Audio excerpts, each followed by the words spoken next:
Hi everyone, I'm back to do part 2 of my May book haul, and I have, like I said, probably close to 30 books to get through again, so I'm going to get started here with this first little pile. So first I have Mind of Winter by Laura Kasischicki. No idea. Butchered it, I'm sure. So this, I've already lent to my mom. She already read it. She said it was really creepy and super good. So this is about a woman who, it's an adult novel. She and her husband adopted a child from Siberia, and the nurses at the orphanage have all these superstitions about this child, but they adopt her anyway. And then all of a sudden, weird things, 13 years later, weird things start happening. So it kind of reminds me of the movie Orphan, if anyone's seen that. So I'm not sure. My mom said it was super creepy, so I can't wait to read this. It's going to be great. Then I have Off the Page by Jodi Picoult and Samantha Van Leer. This is the second book to Between the Lines. Samantha Van Leer is Jodi Picoult's daughter, and they co-wrote this book together. And it's amazing. I mean, I don't know if you can see. The words are blue, and then they switch. Look at the end. I mean, and there's these gorgeous colored pictures, and I haven't even read the first one, but so some of it was in black though. Oh, see, and there's some green. So I don't know what the colors correspond to yet, but here's a map.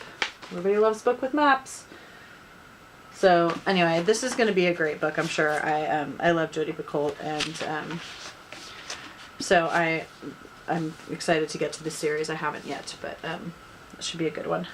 Then I have The Book of You by Claire Kendall. I saw someone reading this, I can't believe, in a booktube video. I can't remember who it was, but it sounded really good, so I ordered myself a copy. And I think it's about someone who's being stalked.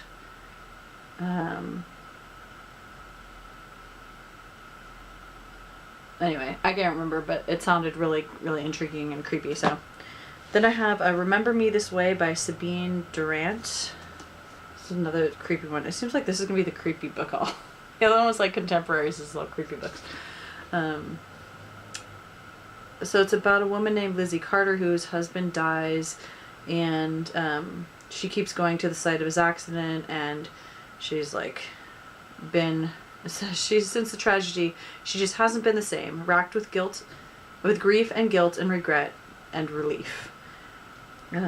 Even though her friends tell her she's grieved enough for her Prince Charming, her memories of a darker side of Zach that no one else knew are burned into her brain and won't let her forget him. Anyway, so this should be interesting and creepy. And then I have What She Left by T.R. Richmond. I saw this on someone else's channel. I believe I saw this on Duvet Day Divorce channel. And I can't think of her name right now. It's just so rude. But anyway, I saw this. And this is about a girl who dies. Alice Salmon. She dies. And then there's a man who is a professor. And he's fixated on putting together her life. And so he goes through her diaries and her text messages. And anyway, it sounds really interesting. It should be another creepy book. It's the creepy books. Then I have another creepy book, You by Carolyn Kepnes. I've seen this on a lot of people's channels. This is a used copy of it that I got on Amazon. And it's apparently written weirdly, so it's you feel like you're the character in the book or something. So it sounds really interesting. You're going to be so sorry when you realize what you made me do. Anyway, so that should be good. Then I have One Summer in Venice by Nikki Pellegrino. This is not a creepy book. This takes place in Italy, one of my favorite places on the planet. And it's about a woman who goes to visit Venice, and she has a list with 10 secrets to happiness, and I think she goes through all of them, and while she's in Italy, and so that should be great.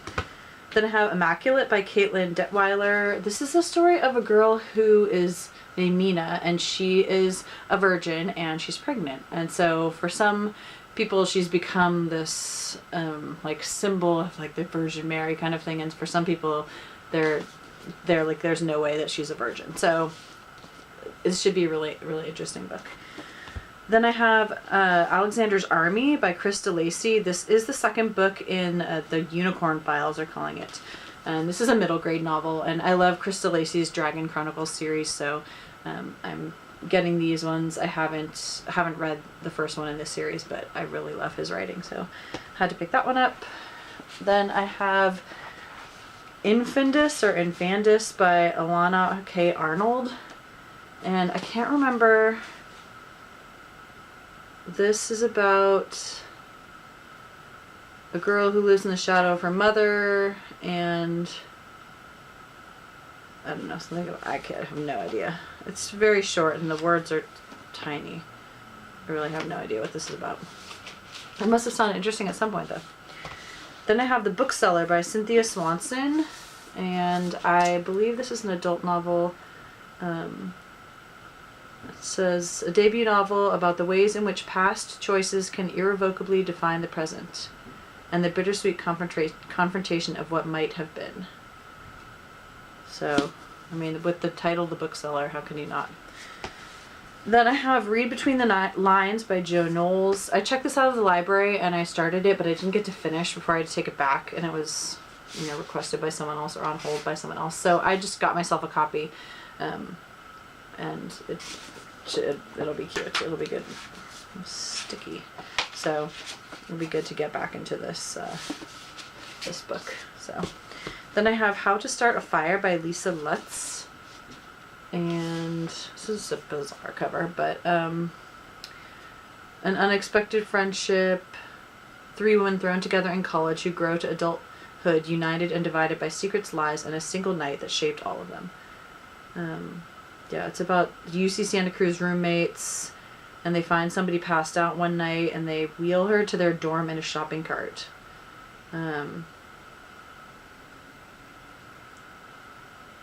So, I don't know. Anyway, we'll see how that goes.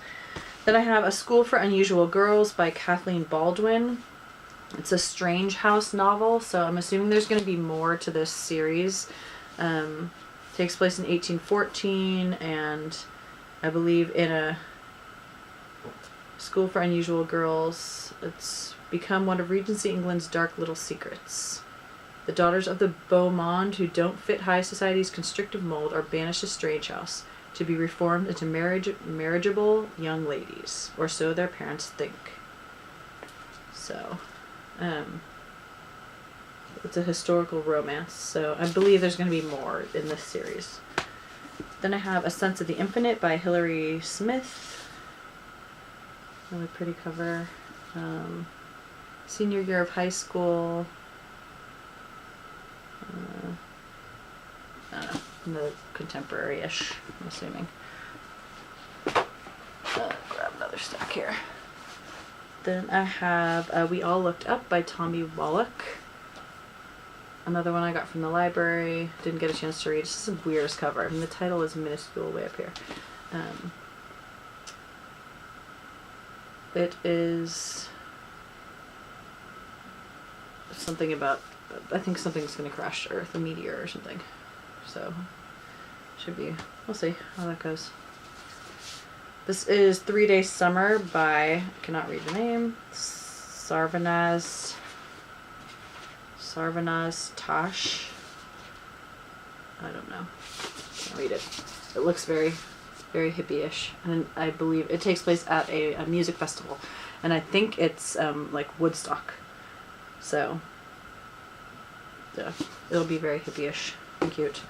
Then I got The 100 by Cass Morgan. I haven't seen the TV show, but everyone keeps talking about how great it is, so I thought I'd try the book and see if I like it.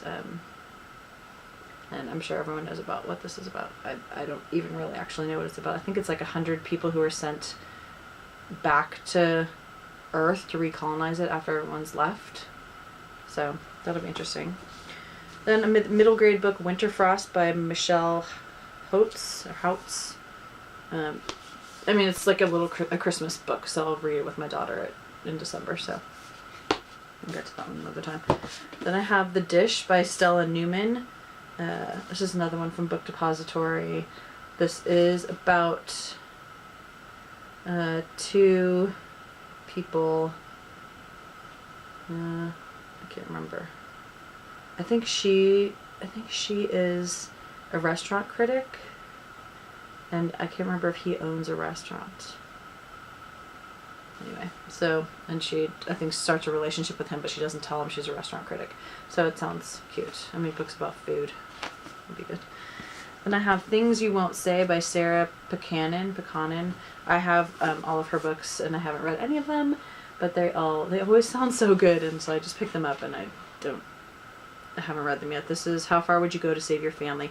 Oh, I remember what this one was about. There's a, the main character's husband is like a cop or something, and there's a shooting, and her husband's partner is injured or killed or something, and then later there's another shooting, and I think her husband's pulled the trigger this time, and I don't know if it's like a revenge thing or whatever, but she's to live with the consequences after that. And then, let's get some more of these out. A bunch of these. Ooh. So I have Toxic by Sarah Shepard. I want to say this is 15, but I could be wrong. Could be 13. Anyway, so I wanted to wait till it was in paperback, so I have that now. Then I have Tiny Pretty Things by Sona Charipotra and Danielle Clayton. This is a ballet story, like crazy ballet story, like Black Swan ballet story, so that'll be good. Then I have P.S. I Still Love You by Jenny Han. Second book after, I can't remember. Oh, To All the Boys I've Loved Before, which I loved, so I can't wait to read that one. The Last Good Day of the Year by Jessica Warman. This is about a girl whose sister is abducted, and then she starts to like wonder if the guy they put behind bars is actually the guy. So that'll be another creepy one.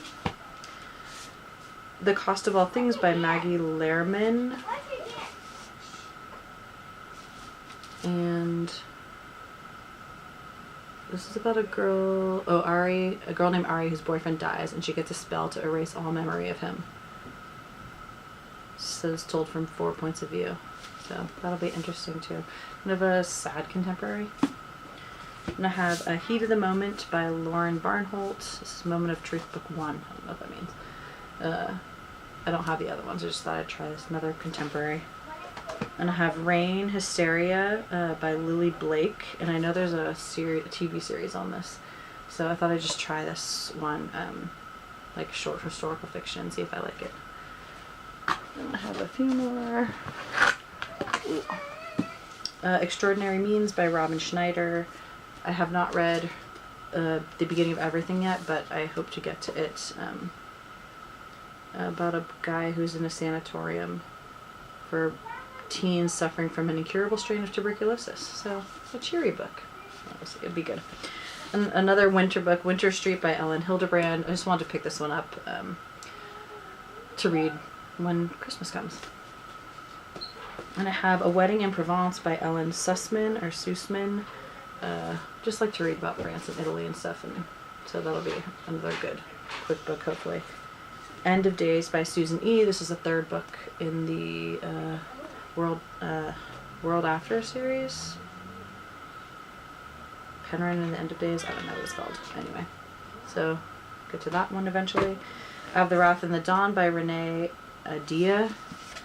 This is supposedly a retelling of 1001 Nights, which I've seen lots of people read and review, and they've said it's amazing, so I can't wait to get to that. And I have a few more here. Luckiest Girl Alive by Jessica Knoll. Looks very Sarah Shepard-y. I don't even know what it's about. Perfect Life is a Perfect Lie. So this will be good too. Oh, that's weird. Another good one. Sarah Shepard Feeling. I have 5 to 1 by Holly Bodger. And this, I think this is a retelling also. Oh no, it's not. This is the one where there's too many boys and not enough girls. So Yes, something about that. It's written, it looks like it's written in verse. Weird. No, it was written in verse.